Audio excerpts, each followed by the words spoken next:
So we will get started. Welcome everybody to today's webinar on self-compassion, an inner resource for health and healing by Dr. Marissa Knox. My name is Christina Clausen, and on behalf of the McGill Nursing Collaborative, I'm delighted to welcome you and over 250 participants of the McGill Nursing Collaborative and healthcare community to this strength-based nursing and healthcare speaker event.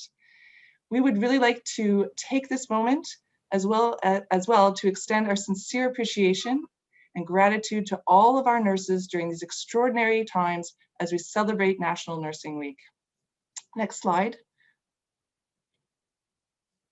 The webinar is an initiative of the SBNH Advisory Board of the McGill Nursing Collaborative, who consists of a number of site leads and team members. Next slide. The McGill Nursing Collaborative is an alliance between the Ingram School of Nursing and two clinical partners, namely the nursing departments of the Jewish General Hospital, CU Central West, and the McGill Nursing University Health Center, MUHC.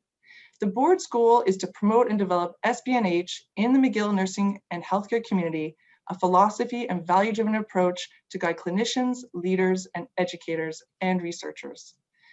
Before we get started, I'll just outline a few housekeeping points for our time together. This is a live webinar. Participants will be on mute and video will be off. A chat forum is available and will be monitored. Ideas and questions will be offered to Marissa at various points in our session. The webinar is being recorded and will be available on the collaborative website at the Ingram School of Nursing after the event. Next slide, please. As per our agenda, the webinar is divided into two parts with a debrief reflection period after each, and this is where we will address questions from the chat.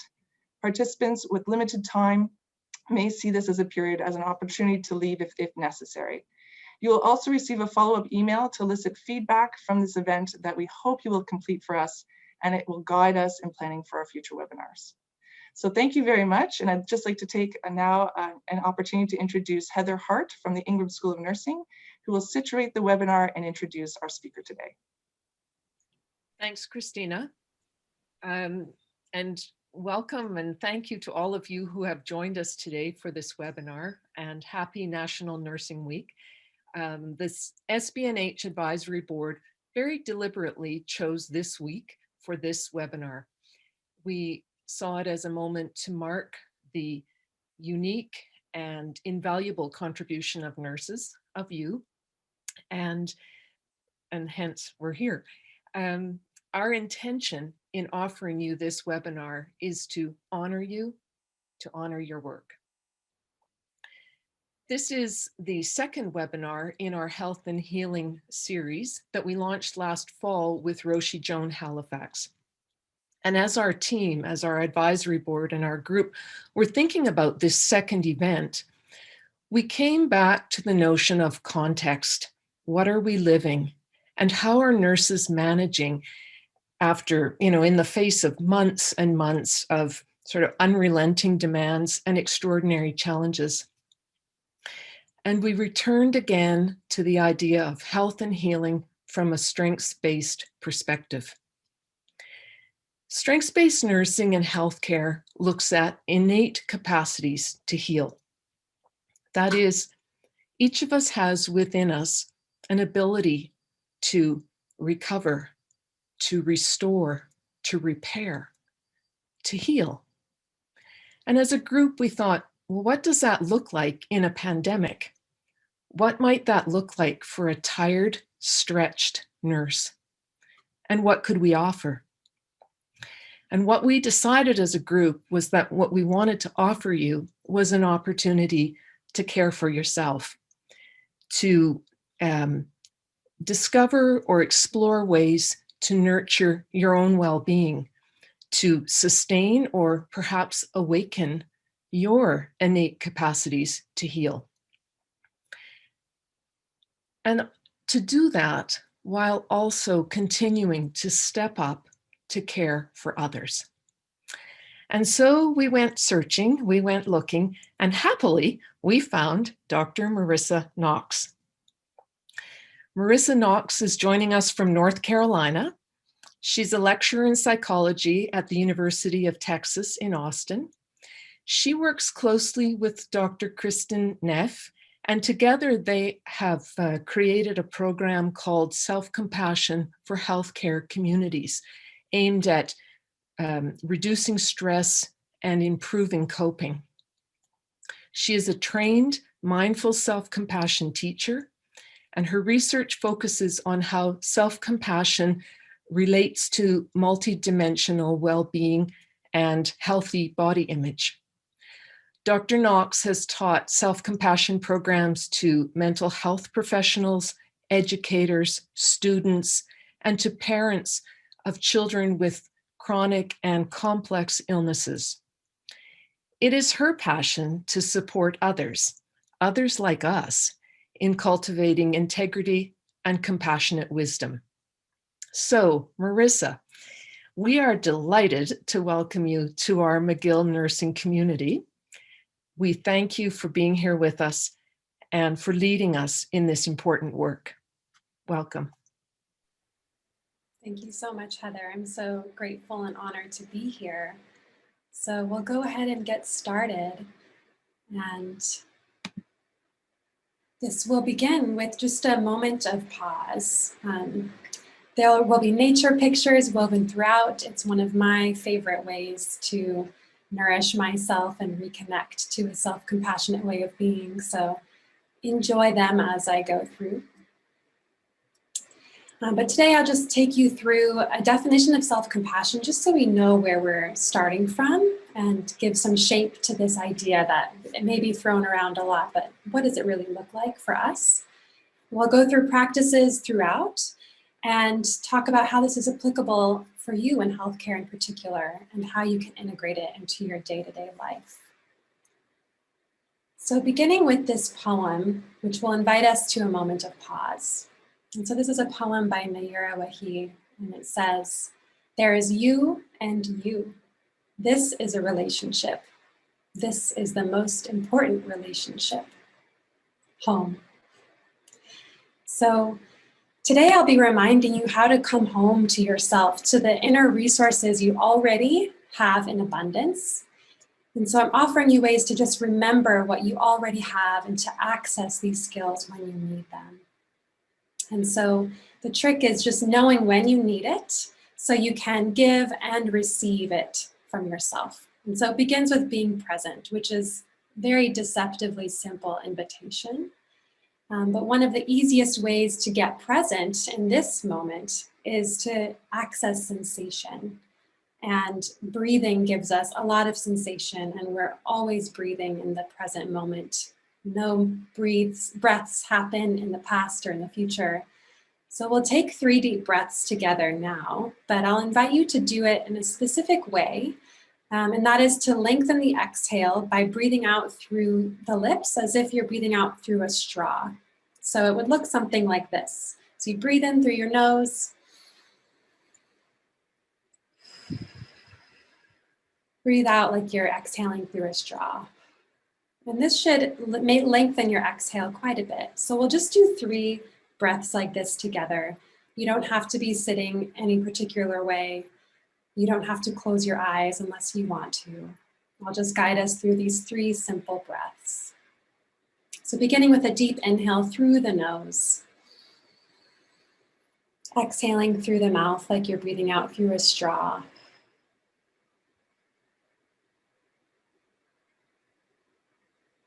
Two more in that same way.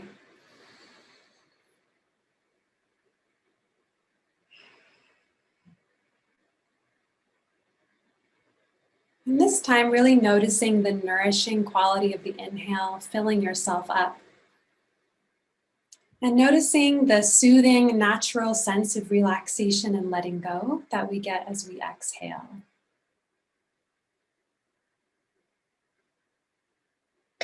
So just noticing how you feel, knowing that taking 3 deep breaths isn't going to make all the stress disappear or magically make us feel exactly how we want to feel.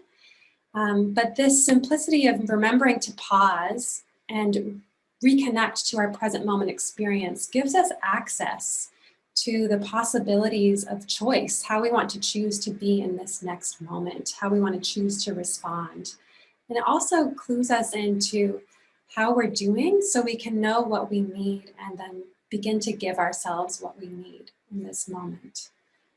So something as simple as 3 breaths, feeling different sensations in your body anchoring to something that you see or hear or feel in the moment is one skill you can bring into your life without needing to do anything special. And we'll be doing that a few times throughout this practice, just to know what it feels like to keep coming back to this sense of pausing and remembering.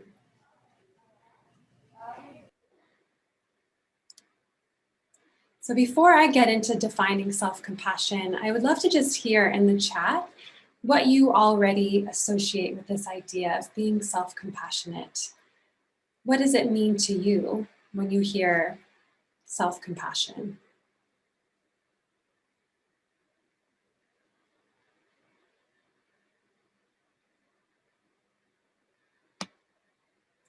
Self-love, caring for yourself, giving yourself a break, not being so hard, giving myself time, self-care, attention, looking after yourself, kindness, patience, permission to feel, accepting emotions, letting go of judgment.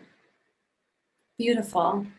You can keep putting them in, understanding what I need, yes. So it sounds like you all already have this really clear foundation of what it means to be self-compassionate. Yeah, giving myself the same space as I give others, accepting myself as I accept others. Exactly. Extending the same grace, compassion, permission to be human that you give everyone else in other situations, and giving that to yourself. So it's beautiful to see how you already are defining this for yourself.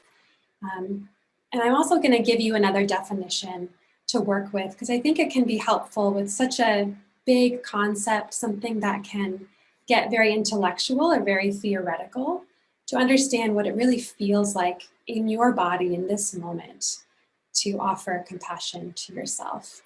So this will be an exercise, if you are willing and able, to use your hands and put them in different shapes so we can experience different sensations and emotions that go along with physical shapes. So one thing I'll have you do, if you are willing and able, is to put your hands into really tight fists. And we'll keep them here for a while, as long as you can. And as you have them here, just noticing how this feels.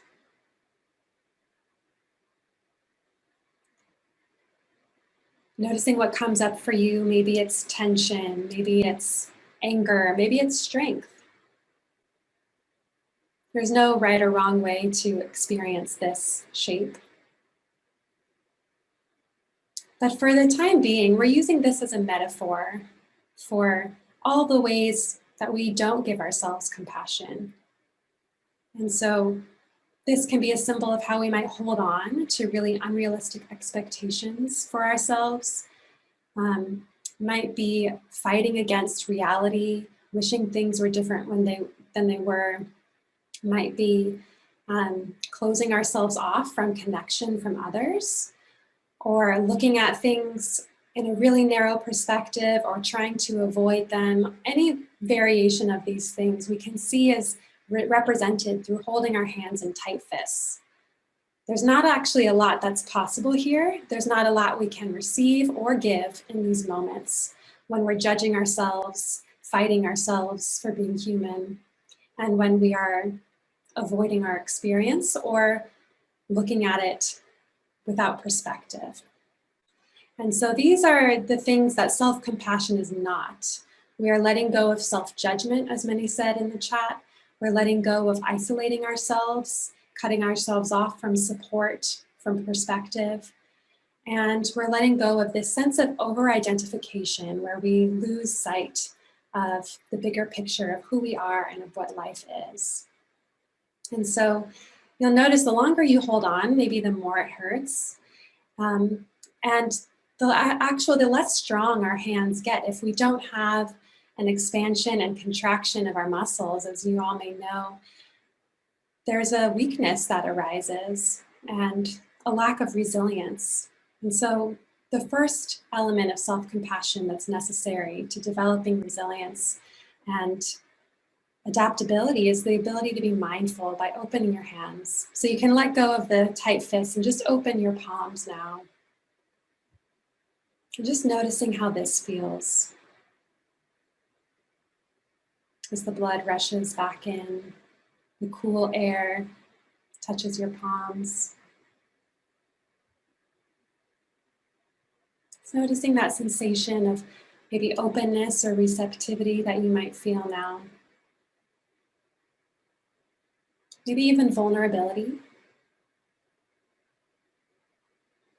This is the first core component of self-compassion, is the ability to be mindful of our experience, which we're representing now with our open palms. And mindfulness has many, many definitions, but I think in this context, the simplest way we can understand it is just noticing how we feel so we can give ourselves what we need. So we know how we're feeling, what's going on in our inner experience, in our thoughts, in our emotions, in our physical sensations. This tells us when we've reached our bandwidth, when we need to change something, when we need to ask for help, we need to maybe just drink some water or go to the bathroom. And mindfulness is something that you already have. You pay attention to details of your patient's symptoms, the dose of medicine, just learning to bring that level of attention and care to your own experience, right? You check your patient's vitals, but how often are you checking in on your own vitals, even your own breath, your blood pressure, how your digestion is doing, last time you drank water, and also the vitals of your emotional and mental state of being. So mindfulness is the foundation of learning how to be kind to ourselves, just noticing. And the next step is to open your arms nice and wide if you have the space and you're able to do this.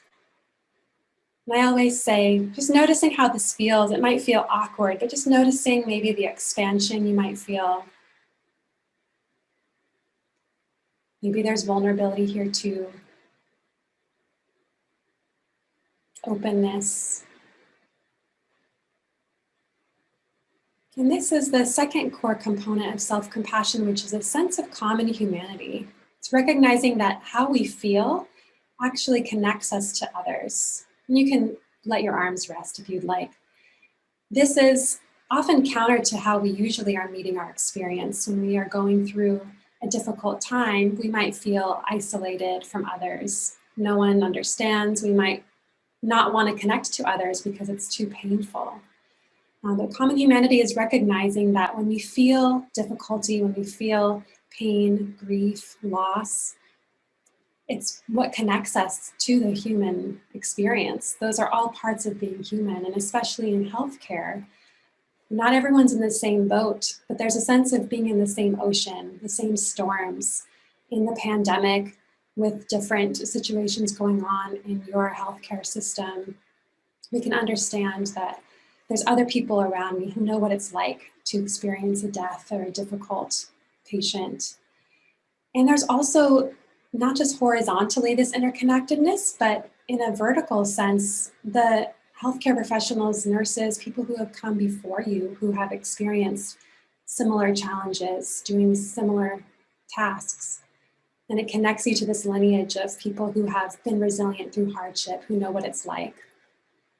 And so we can find ourselves in this common humanity, that we're not alone.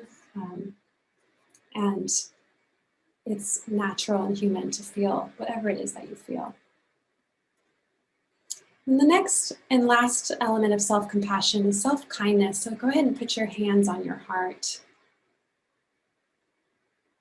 This is a common gesture for self-kindness, but we'll be finding our own gesture and practice in a few minutes. This is the last element of compassion for ourselves, which is really just caring about how we feel and giving ourselves what we need. So as you all were saying, the way we show up for others, give them space and permission to be human, the way we care for them in their fragile moments. Just learning to apply that to ourselves. You all already have this immense capacity to be loving and compassionate and kind. Just learning to treat ourselves like someone we love, to remember our wholeness, remember our humanness. And compassion can be expressed in many ways. It can be expressed in the way that we talk to ourselves, the way that we hold our bodies, our body language with ourselves, such as this touch we're offering now, and that we'll be exploring in a few minutes, as well as the actions that we take to care for ourselves. We can figure out, this is where the creativity really comes in when it comes to learning how to be compassionate. What is compassionate to you? Is it being in nature, listening to music, calling a friend, finding something to give yourself a really deep-hearted belly laugh? There's so many different ways to do this, and so we'll be exploring that in a little bit. But one thing to note about the definition of self-compassion is that it has multiple shapes. It's both this really gentle and nurturing way of caring for ourselves when we're hurting and struggling and stressed, but it's also this really fierce resource of strength. As someone said in the chat, respecting my own boundaries is an act of compassion. Knowing how to say no, how to stop ourselves from causing harm or stop ourselves from receiving harm from others or from systems we're part of. So there's a both and, that we are both gentle and fierce in our compassion. And this is, again, what we'll be exploring more deeply. But hopefully those three elements that Kristen Neff offers to define self-compassion can give you even more richness to the way that you see how to be this way with yourself. So now that we know what it is, and you all have an idea of what it is already, when are you supposed to practice self-compassion? What does it look like in practice? And you can put in the chat when you think you can practice this idea of self-compassion or caring for yourself. What does that look like in action?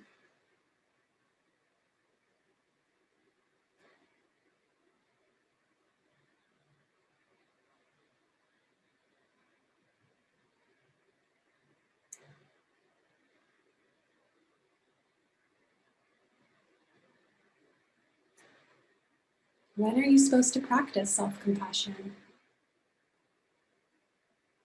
Who has time for this?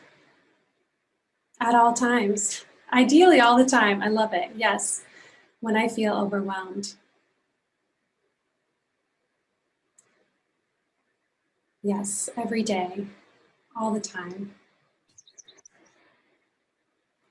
Yeah.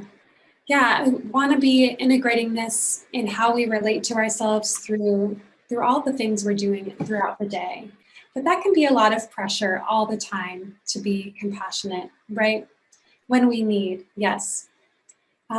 Sometimes people might suggest, oh, be compassionate, take care of yourself, maybe go get a massage, take a long walk, light some candles, watch a movie, take a vacation.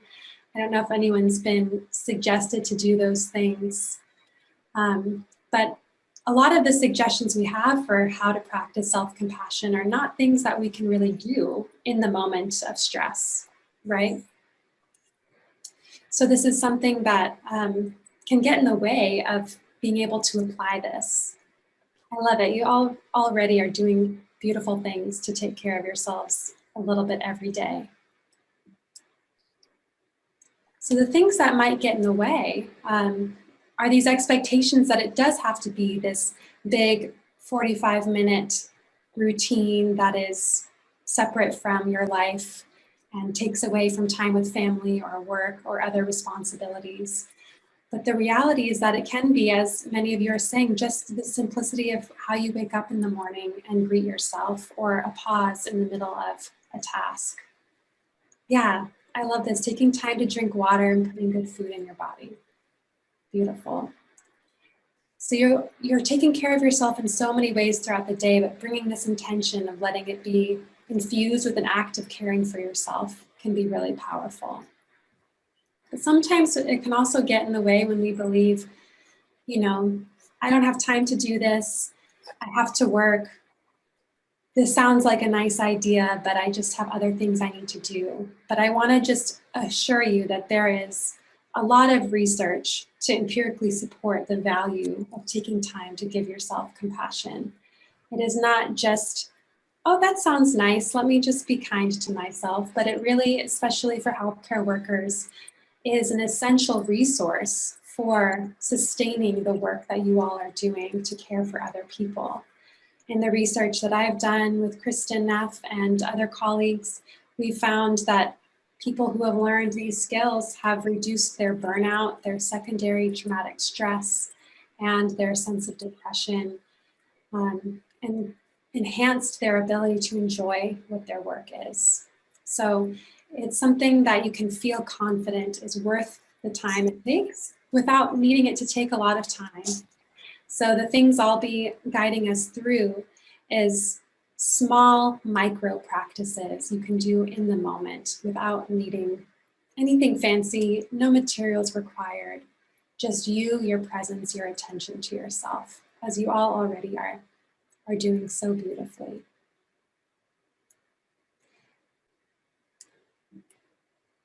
So we'll begin with this practice, and it's a two-part practice that involves finding a gesture with our hands that feels supportive, and then applying some words of support based on a difficult situation you're working with.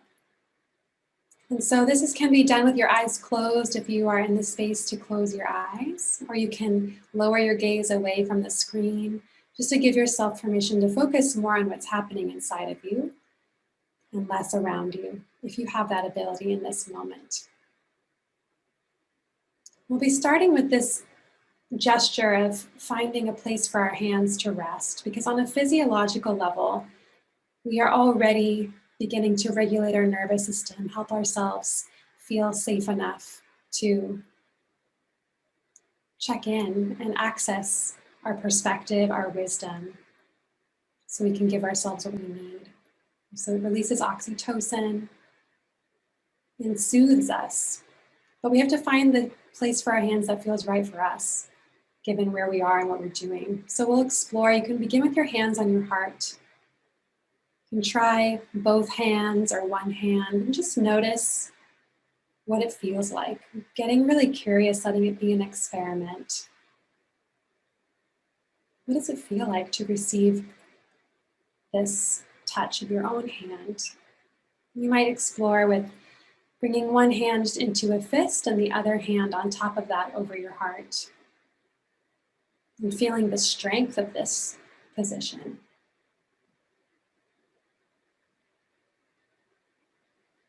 And then letting one hand rest on the abdomen as the other one stays on the heart.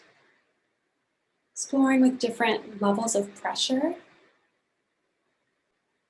Knowing you have complete control over how much pressure you give yourself in these positions.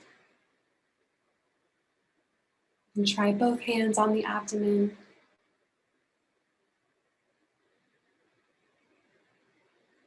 Appreciating everything that's going on inside of our torso as we offer these gestures. You can explore with crossing your forearms and bringing opposite hands to opposite shoulders. Just squeezing the shoulders, noticing what it feels like with a nice firm pressure, and then release. You can move that down the arms until you're squeezing the forearms, and then squeezing and clasping the hands together.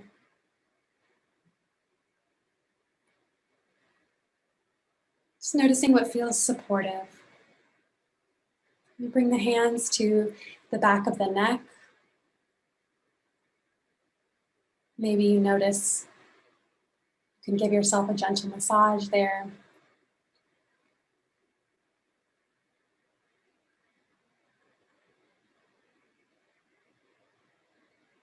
Move your hand to the forehead or fingers to the temples, massaging gently if that feels something you want to explore.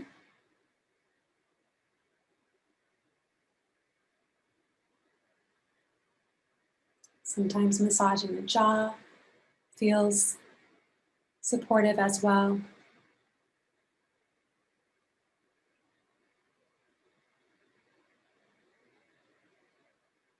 And then going back to the shape that resonated most with you today. Maybe that's hands on the heart, or crossing the arms,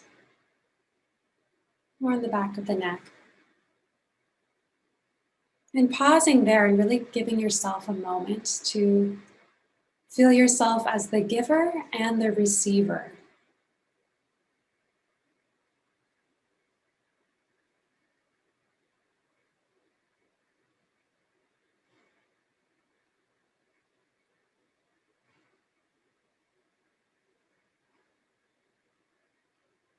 Taking a couple more deep breaths.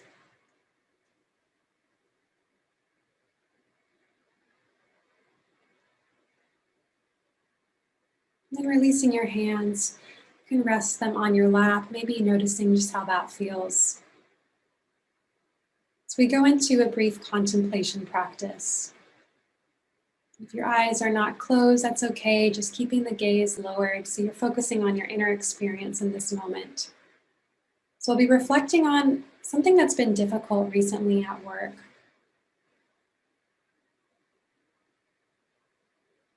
Something that's not too intense to work with in this moment, but that feels agitating or upsetting to a certain degree.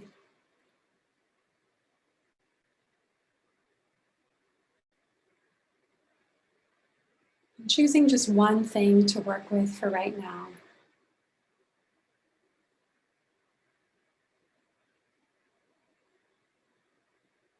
As you imagine this in your mind and re-experience the difficulty of the situation, the details of what's going on, just say silently to yourself, this is a moment of difficulty. You might say, this is really hard right now.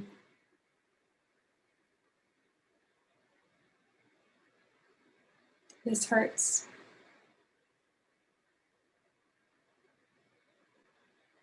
And here we have mindfulness, just naming our experience, which begins to create space to see more clearly what we need.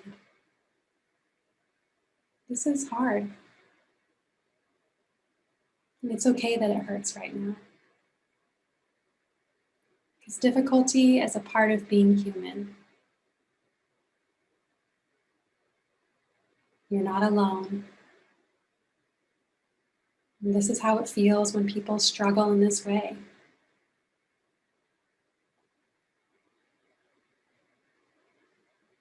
And this is common humanity. This is recognizing how we feel connects us to others. Connects us to others in our hospital or healthcare facility, or experiencing similar issues. All of those who came before us know what it's like to struggle in this way.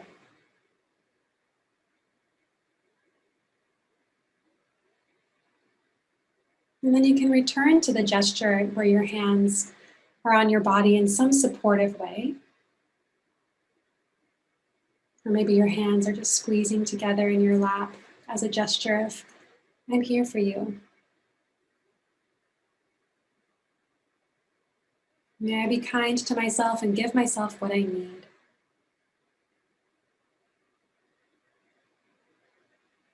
You might say, may I remember that I can do hard things.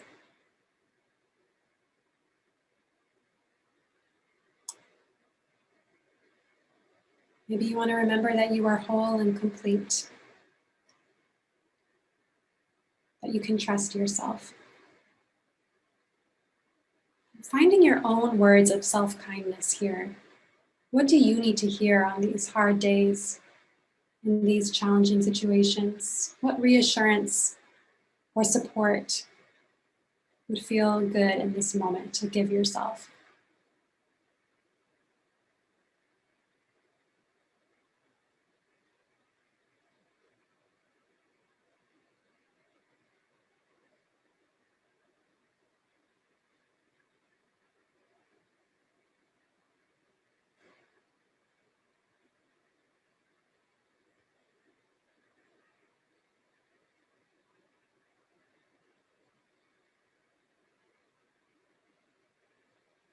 If you're not sure what to say, maybe you can think about what you might say to someone else who is going through a similar situation. How would you convey that you care for them, you're here for them, you support them, and accept them just as they are? What would you say, or what would you offer?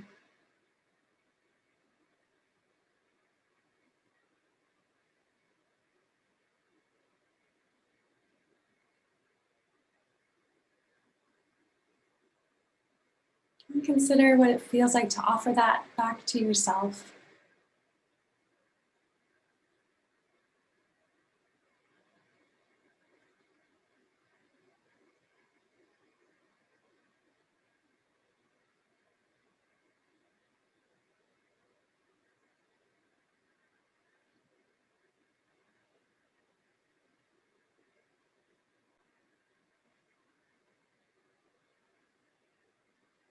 And if you're still not sure what you might say, thinking about what people have told you in the past that have been really supportive things to hear.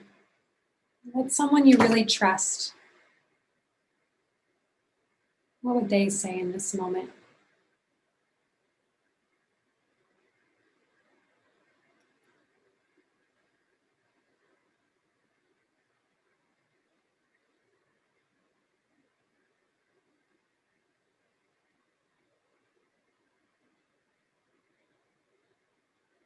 Just spending another few moments pausing here, offering yourself kindness for this hardship you're experiencing. And noticing if there's any actions that you can take to support yourself through this.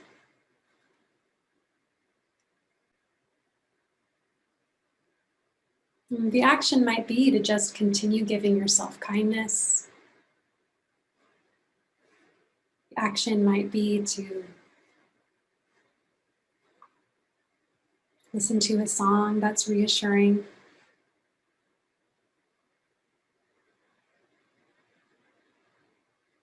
Reach out to someone. Maybe the action is to set a boundary, just noticing if there's any actions that are becoming clear that can support you.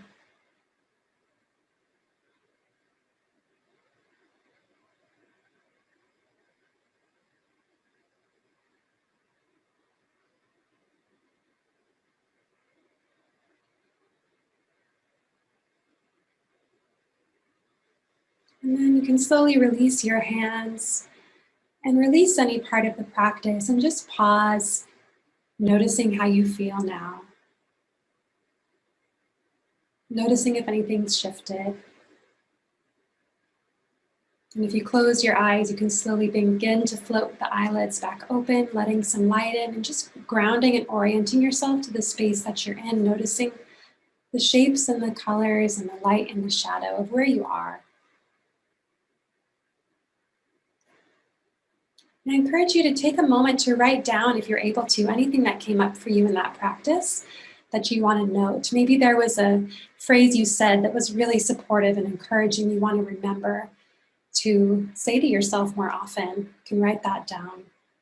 Maybe there's an action that you realized you wanted to take to support yourself, and you want to commit to that now.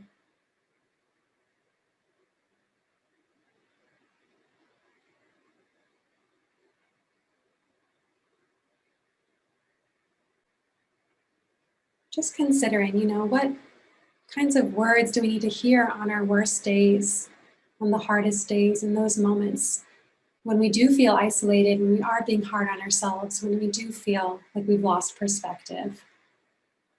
What types of things do we need to hear in those moments to help us access our wholeness and the resources of our wisdom and kindness once again?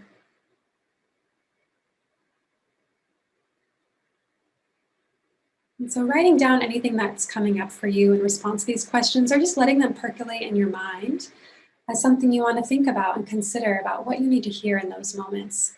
And also considering on your best days what you want to remember too, because it's also an act of kindness to savor those moments as well.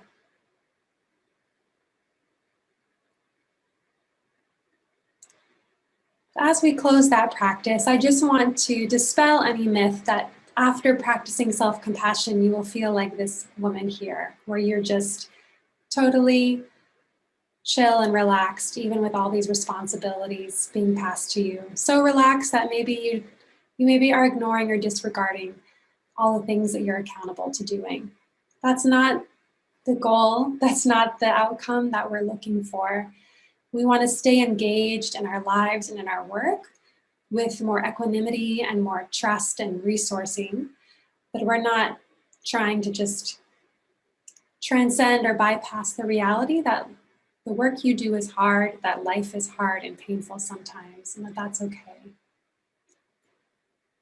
I also want to normalize that sometimes when we pause and do practices of paying attention to what our inner experience is, we hope we're going to feel more peaceful and relaxed afterwards, right? And that can often be the case. But sometimes when we pause and pay attention to ourselves and we're feeling what's going on, we might actually notice more discomfort than we noticed before.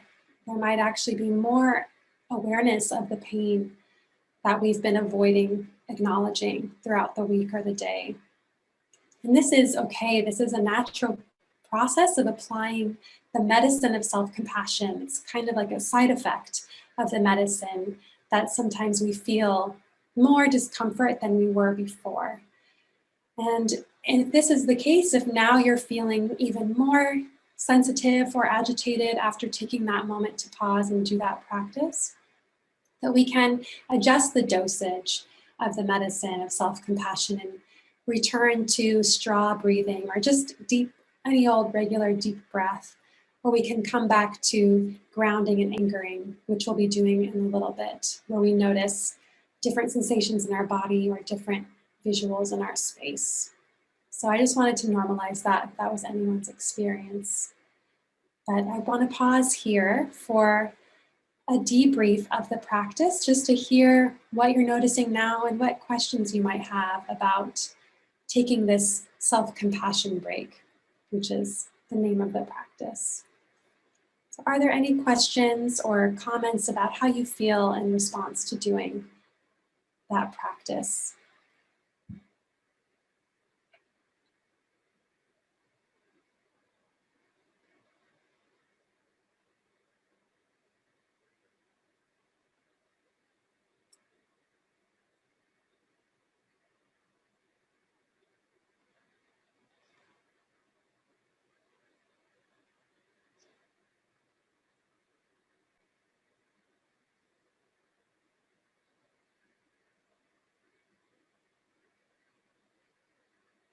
Someone says they feel more relaxed.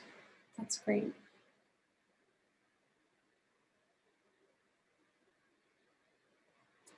I think it takes regular practice. That is a really great insight, and I appreciate you bringing that up. Self-compassion is not like a light switch we turn on and then all of a sudden we're just always in a self-compassionate mode. It's something we have to keep coming back to.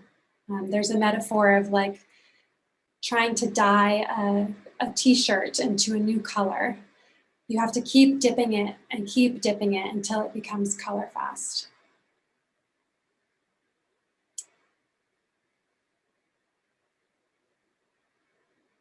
Yes, feel more integrated. Yeah, we need to have more kind words and tone. Yeah, so how you talk to yourself, even mentally, you might notice when you're having a hard time or you're upset about something, the tone can be quite harsh sometimes. Ways that we may never talk to someone else when we're angry, but to ourselves, we are saying all kinds of vicious things or have a real seething tone of voice. So just noticing, you're not alone if you are noticing your voice is quite harsh to yourself. More people are compassionate to others than they are to themselves. And so it's definitely a skill that we all have to learn. But just noticing the tone that you use is really valuable beginning to practicing more self-kindness. Someone says, in the past I've felt more agitated, but today I feel more calm because I've been practicing more. Yeah, so it does come with practice. Is this activity the same as meditation? it can be done in a meditative way, as we just did, kind of slow through each of the steps. But you can also do it just right in the moment when you're noticing a moment of stress, you're in a difficult conversation, there's an overload of patients. You can just say, whoa, this is really hard. I'm not alone though. I'm going to be okay. And just in a matter of 10 seconds, you can have those 3 phrases set up, ready in your mind to get you through. Or you can just put your hands together. This is a really good one for being discreet. If you don't want to be putting your hands on your heart, you can just squeeze your hands together and let that be a gesture of, I got this. I'm going to be okay. This is hard right now, but I have everything I need. And so it can just be in a glimpse, but you can also spend even longer than we spent really steeping yourself in those qualities of mindfulness, common humanity, and self-kindness.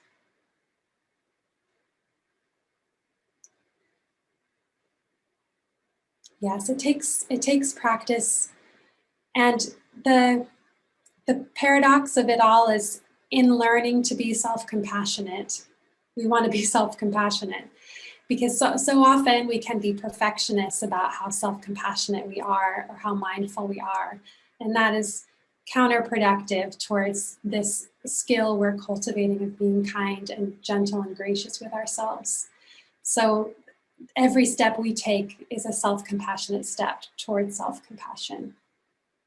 And one of the most helpful things to remember is to be a slow learner. It doesn't have to be something that you just are an expert at overnight. And in fact, as someone who's been intentionally working and practicing on this for about 10 years, it's always new. Every situation that we need self-compassion in is new. Our lives are changing, our conditions are changing all the time. The context of our relationships are changing, and who we're in relationship is with changing.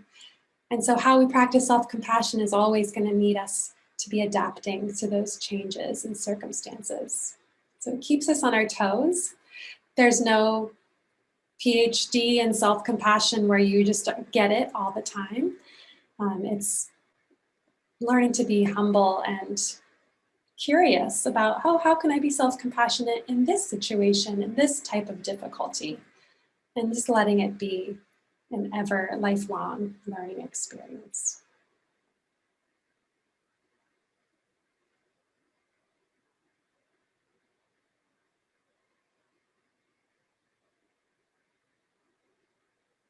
So any other questions or comments about using those 3 elements in the form of a practice that you can use to name what you're going through? This is hard.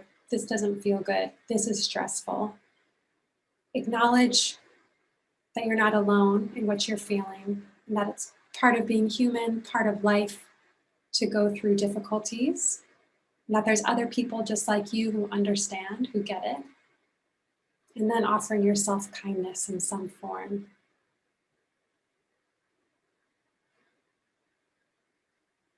Is anyone able to think of actions that they could take for applying this into their life going forward? Like, oh, I'm going to take this step to be kind to myself in response to the situation that I was thinking of. Are people able to think of actions that they might take to be kind to themselves?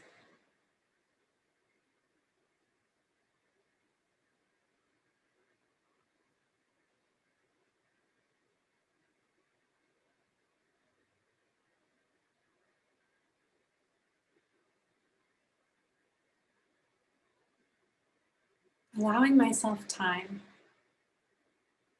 Yeah. Slowing down is one of the most compassionate things we can do in so many ways. I appreciate you saying that. Think of the joy that the patients have as we care for them, and enjoy the peace of giving. It's beautiful. Going for a walk when the sun is rising, reminding myself I did my best today. Yeah.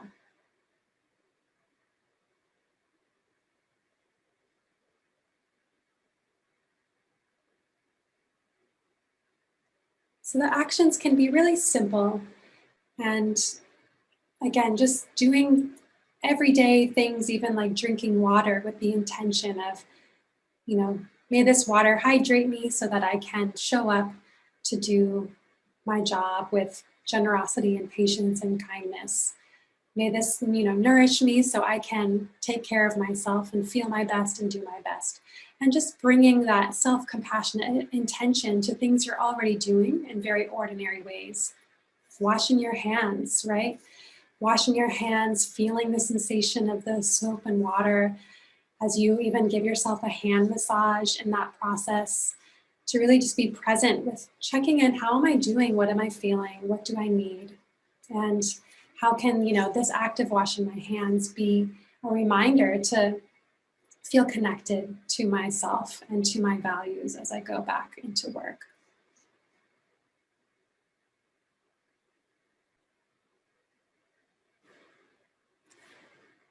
Yeah, and someone shares that giving themselves a hug, especially with COVID and the loss of touch, and acknowledging this is tough.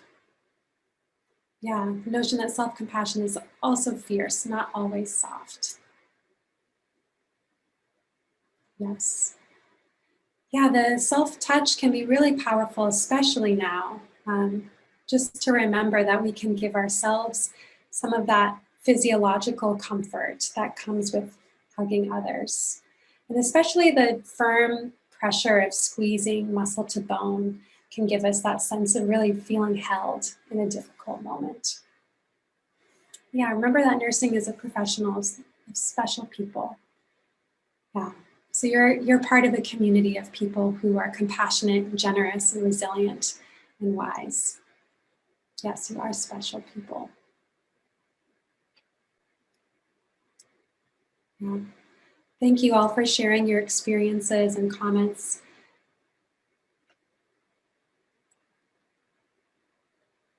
So we'll keep going. I want to give you several different ways to pause and nourish yourself, so you can feel resourced throughout the day as you're working, as you're interacting with patients, with colleagues. And I'll offer a couple different quotes for ways to remember the value and importance of caring for yourself so you can care for others. So this is a segment of a longer quote, but the idea is to drink as you pour. And so as you are giving to others, how can you also drink and get what you need?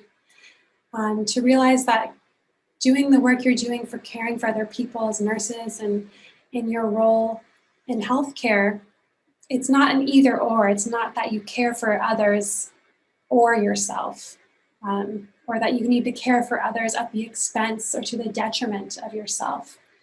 But it's a both and, that you can care for others and yourself. And in fact, they feed into each other. Your capacity to care for others comes from how full your cup is. So it's really an act of generosity to center caring for yourself, nourishing yourself on all the levels of your being, physically, mentally, emotionally, spiritually, if that is something that resonates with you, in nature. All the different ways that you can be cared for and nourished makes it possible for you to sustain and show up for the work that you do. So keeping this in mind, to drink as you pour, as you give out, not neglecting yourself in that process, but including yourself in the care that you are giving. And I think of the butterfly and how the butterfly is drinking in nectar from the flower for itself, for its own growth, for its own food. But as it does that, it participates in this important process of pollination that is supportive to the flowers and to the plants. And so by caring for itself, it's also caring for the ecosystem that it's a part of.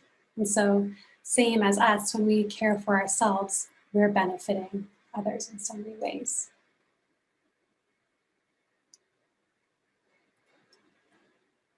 And so another way to look at this is, the word essential workers is used all the time, and it's a very accurate phrase for all that you do. You are essential. But at a certain point, maybe it can be easy to take that for granted, and to realize that if you knew how necessary you were, would you rest? Would you allow yourself to rest? Allow yourself to be cared for, to receive? That your necessity makes it important, essential for you to be cared for, for you to have everything that you need.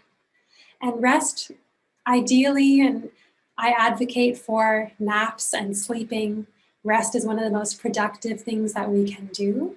But rest doesn't always have to look like being horizontal on a bed with your eyes closed and a pillow under your head. It doesn't have to look like that to rest. We can rest our minds and rest in our own presence, even in the midst of everything that we're doing. And this can be in the simplicity of a pause.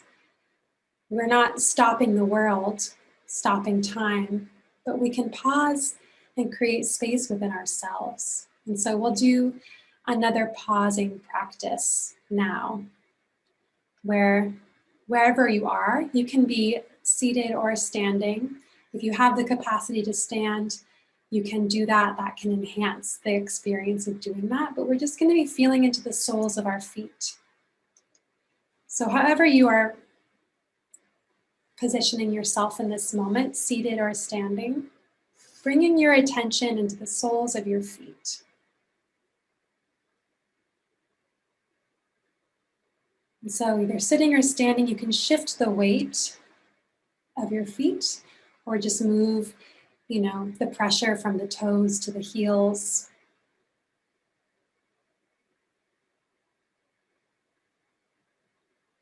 Wiggle your toes inside of your socks and shoes.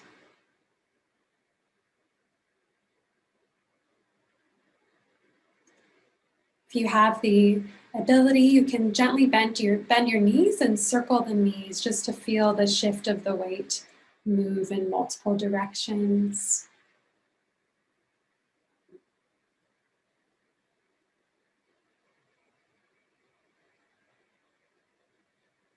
And depending on where you are and what you're able to do, you can make slow steps of moving your feet as you walk, not needing to go anywhere. You're just feeling the sensation of the soles of the feet meeting the earth. Feeling that embrace and the connection of that gravity gives you to the earth.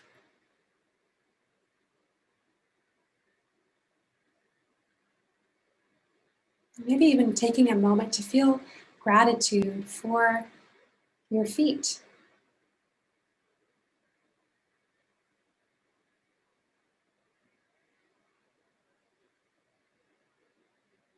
Depending on your mobility, your feet may be the thing that brings you everywhere you need to go.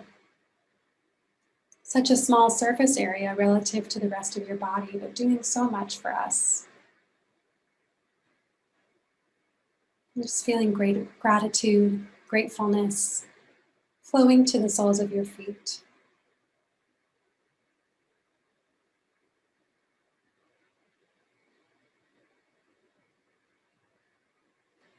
And that's a practice that you can bring with you as you are walking from room to room between patients, or even as you walk around to the other side of someone's bed to address something with their IV, or as you are stepping through a doorway. Just that moment of bringing your attention to the soles of your feet can be a moment to pause, rest the mind from maybe swirling thoughts of anxiety about the future or concerns about the past, and let your mind move away from your brain and all the way into your feet. Be where your feet are. This is a grounding practice that healthcare professionals use all the time to keep them centered when they feel activated, or beginning to get stressed or tense about a conversation that is going on. Feel into the soles of your feet. Feel that connection and embrace between you and gravity. And another option is to feel the palms of our hands. So we'll try that too, just to see which one resonates with you today. And so one of my favorite ways to get more sensation into my hands is to rub them together. So there's some heat building, but you can, if you have gloves on, you can also just shake your hands and get some blood flowing that way. Once your hands are invigorated by rubbing them together or shaking them, just opening the palms up like we did earlier today and just feeling the sensations of the palms of the hands. Maybe a tingling sensation, a buzzing, swirling of energy, of blood in the nerve endings.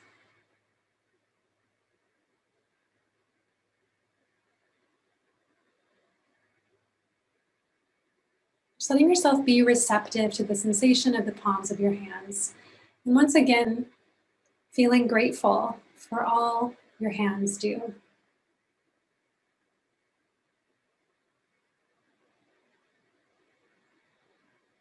Our hands and our arms are extensions of our heart.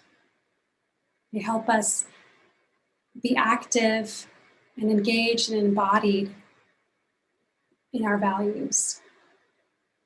Just appreciating the quality of your hands. And if you don't have gloves on, you can begin to guide your thumb across the tips of your fingers. And even if you do have gloves on, you can still do this. You just might not be able to feel quite as clearly the sensation of your fingerprints.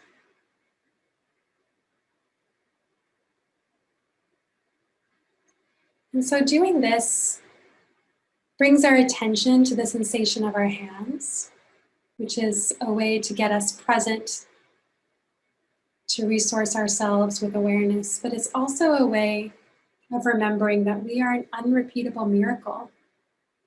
Your fingerprints are an ever-present reminder of the miracle of who you are that cannot be repeated. So just appreciating right at the tips of your fingers what you can remember in a moment's notice.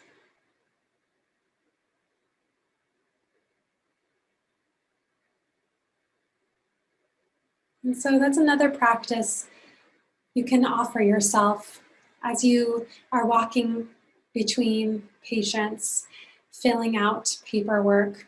We use our hands in so many different ways. Just bringing attention to your hands as a way to pause, remember who you are, remember your wholeness, the miracle of who you are, to nourish yourself in whatever way you can. What can I give myself that I need right now? Maybe it's just that moment of attention and pause, and then you resume. Again, it doesn't have to be some special event. It can just be in that briefest of moments.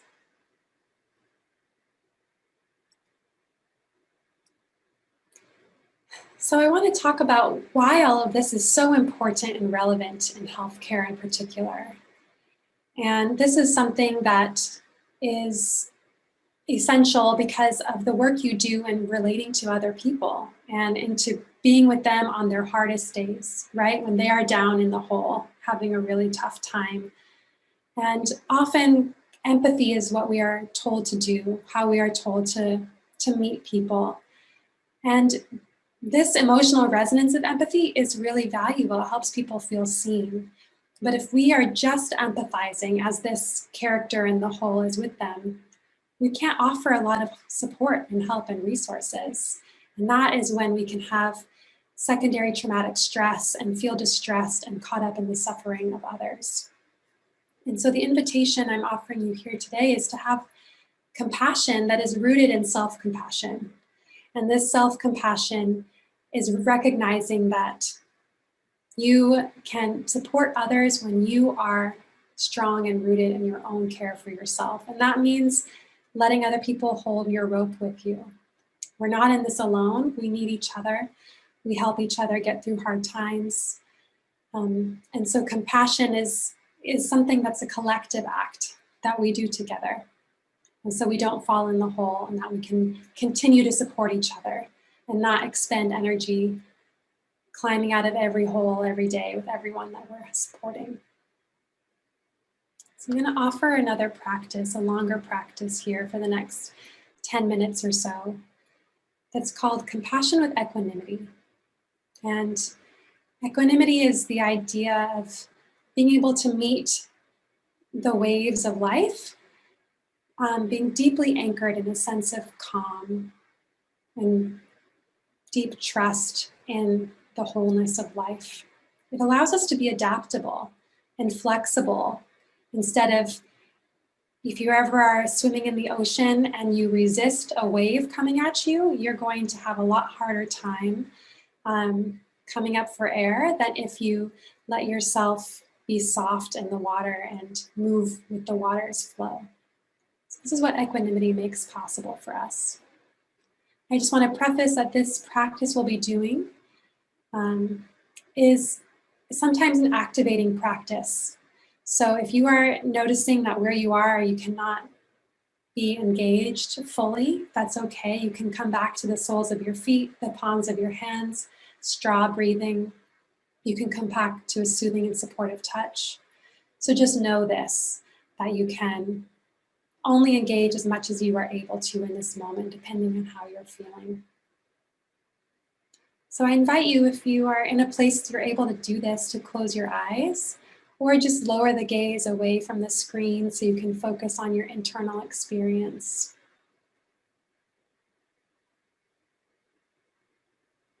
We'll be thinking of a situation where you're caring for somebody and it's a difficult situation. Perhaps sometimes you feel stressed or resentful or have a hard time with boundaries in this particular situation. You start to notice that maybe you're getting in the hole with them, but a care position that is wearing on you, taking a toll on you. Just thinking of that situation now.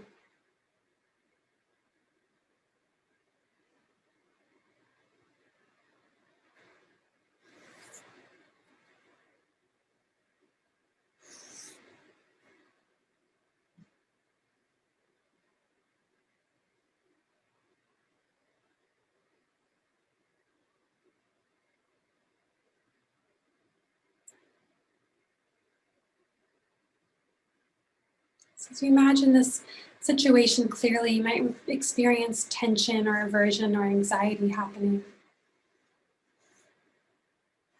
As you think about this person who is suffering in a lot of pain, and caring for them has become exhausting or frustrating in some way. So as you consider this, just begin to receive these words, let them wash over you. Everyone is on their own life journey. I am not the cause of this person's suffering, nor is it entirely within my power to make it go away, even if I wish I could. Moments like this are difficult to bear, yet I may still try to help if I can.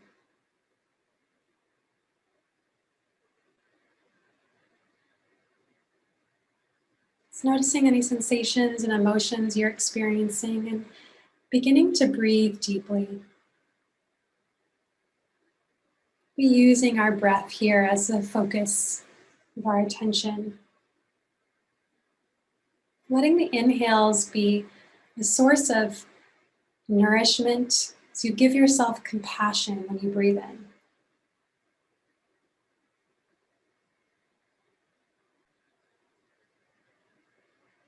Feeling soothed by inviting in this quality of kindness and support for yourself as you breathe in.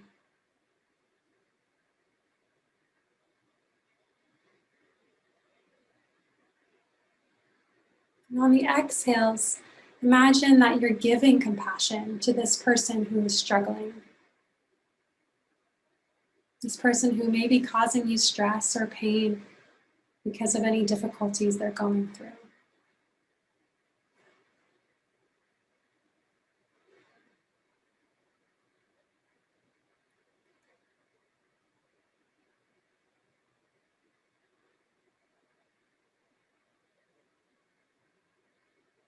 Again, noticing if you need to disengage from the practice to any degree, feeling the soles of your feet or the palms of your hands.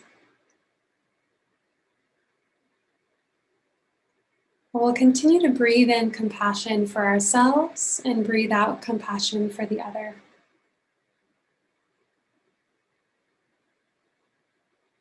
You don't have to breathe in any particular way.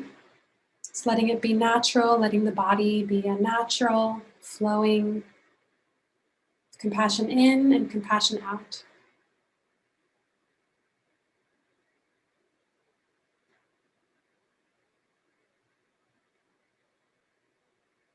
Receiving compassion as you inhale, giving compassion as you exhale.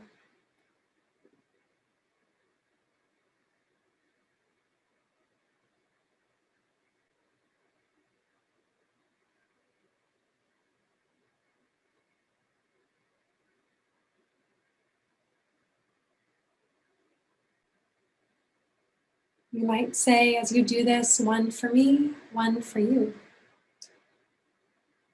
Breathing in for me, breathing out for you.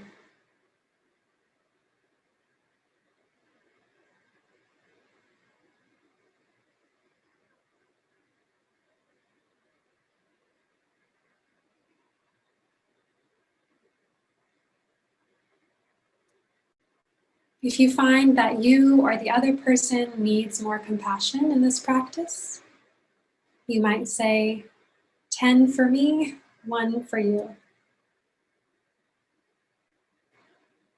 Or you might say, 1 for me, 2 for you.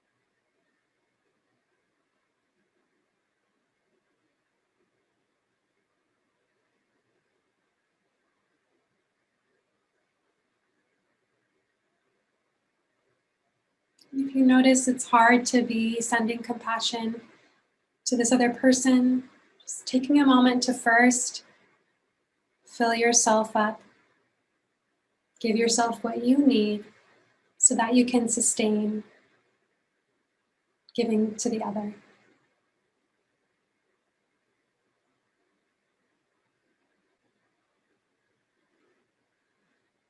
So honoring your own need for compassion in this moment as you breathe in.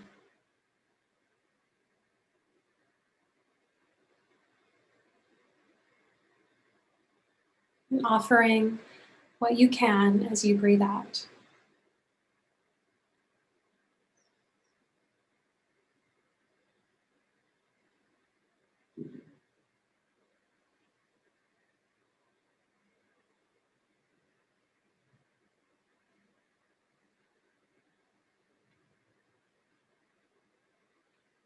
Noticing if anywhere in your body is holding discomfort or tension.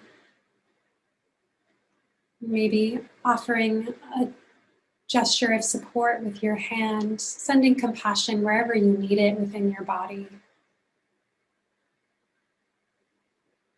Seeing if that allows you to soften or feel more strength, depending on what you need.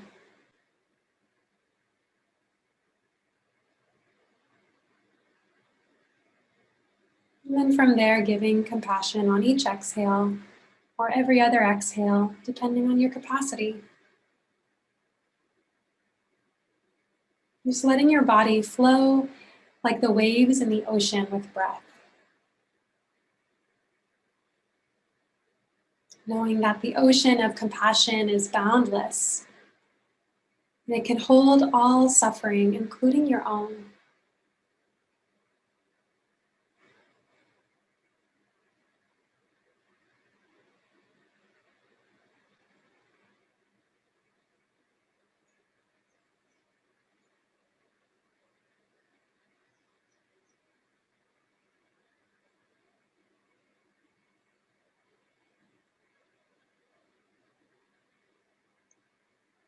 And please listen to these words once again. Everyone is on their own life journey. I am not the cause of this person's suffering, nor is it entirely within my power to make it go away, even if I wish I could. Moments like this are difficult to bear, yet I may still try to help if I can.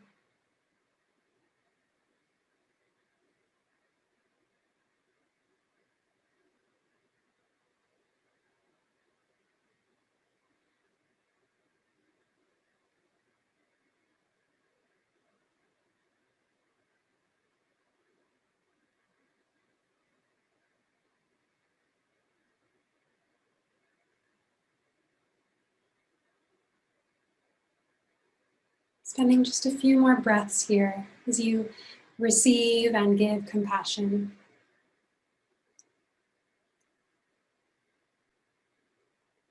Giving yourself what you need in this moment and offering what you can to this other being.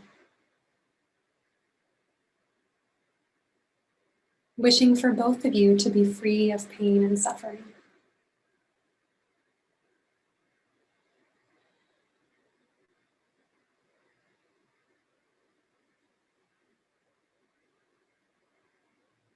And slowly letting go of any visualization or any elements of the practice and just noticing the effects of this on your body and on your mind. Allowing yourself to feel whatever it is you feel and be just as you are. If you close your eyes, you can begin to open them. And once again, just reorienting yourself to the space that you're in by noticing light and shadow and shapes and colors of your space. Feeling yourself meeting the ground, the soles of the feet. So you want to allow space to debrief that practice depending on what came up for you. And also offer, sometimes there's different qualities of the situation that we are not the cause of. And in other times, using this practice with healthcare professionals, it's helpful to maybe reframe. I am not the cause of this hospital's lack of resources. I'm not the cause of these performance metrics. But I'll still do what I can, still help while I can. I'm not the cause of the pandemic, right? There's so many things we can become stressed by and take responsibility for things that are not in our control. And that can compound our sense of burnout and secondary traumatic stress. So we can release that from ourselves and still try to show up and help within our capacity, doing the best that we can. And so this is a practice that you can do again in the moment. With a difficult patient, you can remember that breath pattern of breathing in for yourself and breathing out for them. And you can have maybe even just a little bit of those phrases available to you. Everyone is on their own life journey. It can just be a helpful thing to remember if you encounter a difficult person who you don't understand what their situation is and you're starting to feel stressed about how they're feeling. It's like, well, they're on their own life journey. I'm not the cause of what's going on with them. And I can't make it all go away, but I'll do what I can. So you can pull from this, many of these phrases people have, on their computer screen or on their phone as reminders. And, also changing any of the language so it feels better for you. Sometimes it's helpful to say, I'm not the sole cause. There are many different causes that are contributing to the way that the situation is unfolding.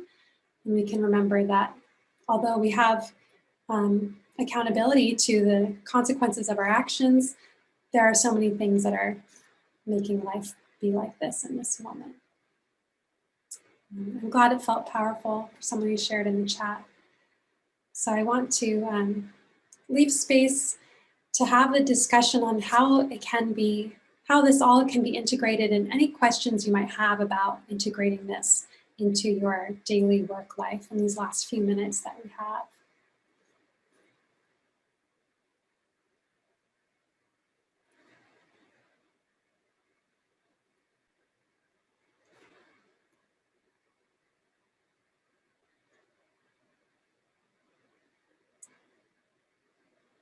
And it can be general questions too.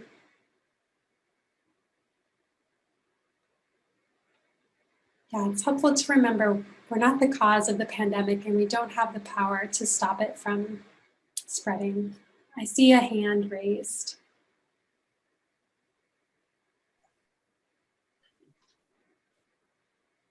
Yes, Rosetta. Yes, thank you for sharing. I'm just going to ask a question that we had thought of over from the group.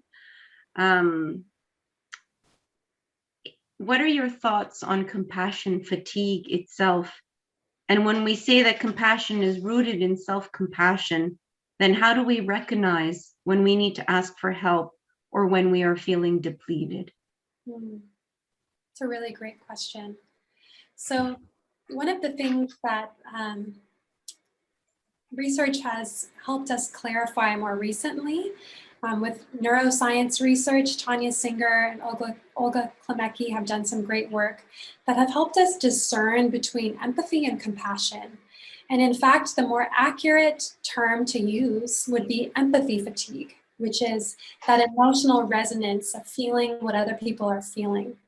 You know, COVID's not the only thing that's very contagious. Other emotions are also contagious, right? And we can, when we're empathizing all day long, we can get quite distressed empathizing with everyone's suffering. So many of you are seeing people not on their best days, if anything, maybe on some of their worst days and their hardest days.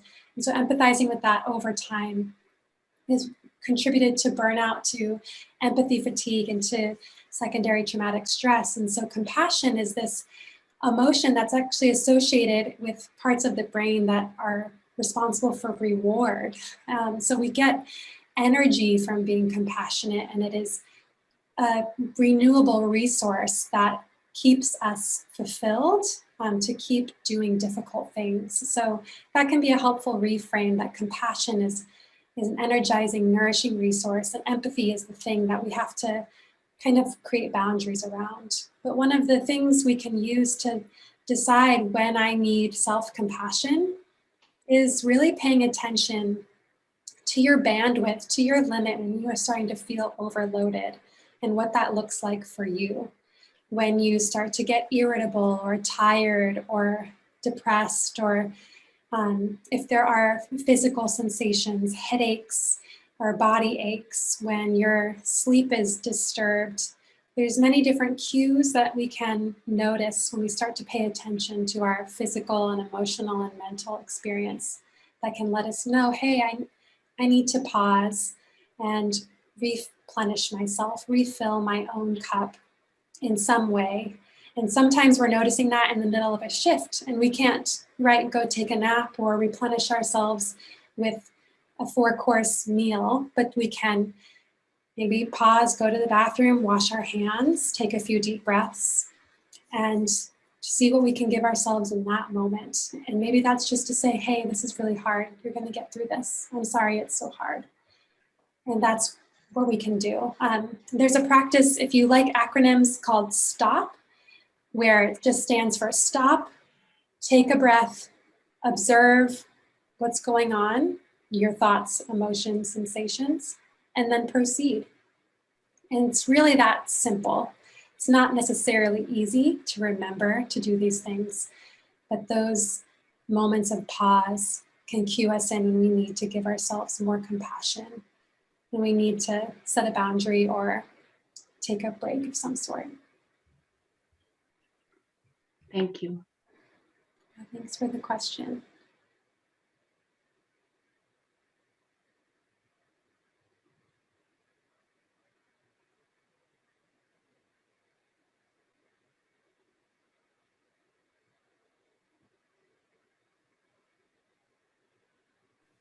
We're monitoring the chat, and perhaps if our participants have any final thoughts or questions for Dr. Knox, this is the time before we ask Dr. Lori Gottlieb to provide us with some final words.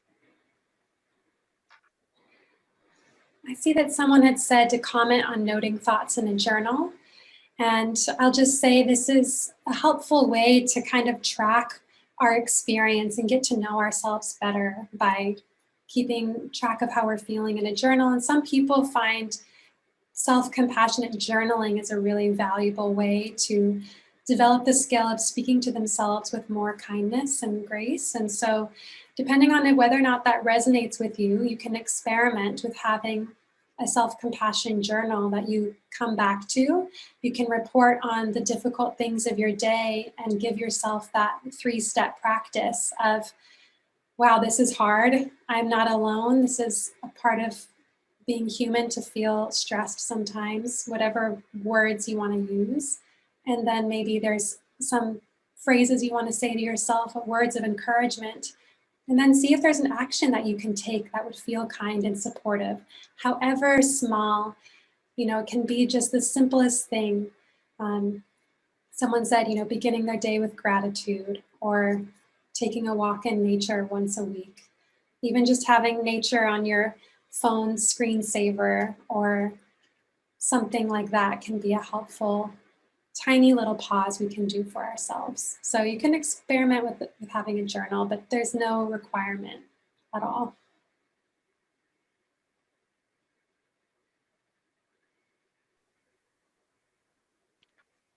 Thank you so much, Dr. Knox, for this super inspiring session that I think has provided us with many strategies to be able to be in an intentional and mindful practice for our self-care and our self-compassion.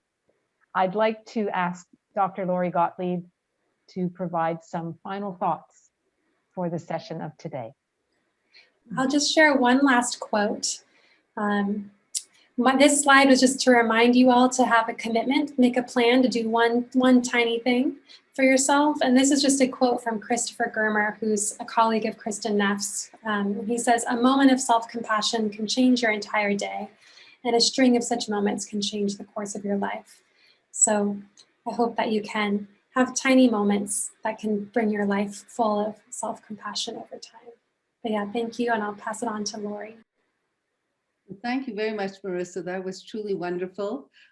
We are so grateful to you for sharing your knowledge, your experience, your insights, your wisdom that has come from many years of delving deeply into self-compassion and how critical it is if we are to show up as compassionate human beings. I am really grateful for how you connected to our world, the world of nurses and those who are really on the front line, be they teachers, students, nurses, leaders, how they have showed up every single day, bringing the best of themselves during these extraordinary times. You provided us with many strategies and many practices, some of which might be familiar to some, and some might be new. And as a good teacher, you led us through, showed us how to do it, but also what to notice and what to attune to. And this is truly wonderful. Recently, in fact, on Saturday, I was listening to a webinar with Razvan Menachem, and he talks about having a toy box rather than a toolbox. So all the practices you gave us can be seen as our tools, but really now we can frame them as our toys.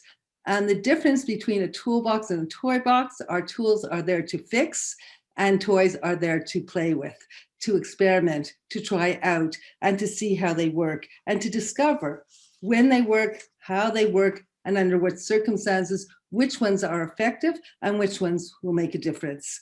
And it reminds me that so many of these very small practices really can have large impacts, large results. And we always in nursing, I think one of the really shortcomings of nursing, nurses tend to be very humble and they tend to discount all what they consider small acts, which have huge impacts. And when you listen to people, it is those small acts of kindness that carry people through for years. So reminding us about how some of these practices, which might seem small, can have large impacts. I would not be I would be remiss if I did not tie this a little bit into strengths-based nursing and healthcare, because what you say fits like a glove. There are 4 pillars that anchor strengths-based nursing. If we look at these pillars and what you talked about, we could just tick off the boxes. So our first pillar is person-centered, and obviously the person here is about me. It's about self. It's about recognizing what I need, is focusing on my needs. You know, the second pillar is our innate capacities, and you reminded us of our innate capacities, such as, you know, harnessing the breath, noticing, dealing with muscle tension, mood shifts, and emotions, and how all of these innate capacities can be under our control, that we can regulate them, we can harness them, we can improve them, we can enhance their capacity. And that's the third pillar, which is empowerment. And you reminded us of the importance of relationships, that relationships begin with ourselves, how we relate to ourselves, how we are kind to ourselves. And I'm reminded, way before I got into this, the mindfulness, and it was my son who really got me into it, that I got into it many, many years ago. I'm reminded that whenever I was self-critical, I reminded myself of Sophie Loren, who was my first teacher. And many years ago, I heard her say that whenever she's self-critical, whenever she's upset with herself, she puts her hands around herself and gives herself a kiss. And it's that image that has been so powerful in getting me through many of my very self-critical moments. And we know that compassion is not for the faint of heart. It needs to be nurtured. It needs to be protected and guarded, because we are engaged in and witness suffering, and when people are at their most vulnerable.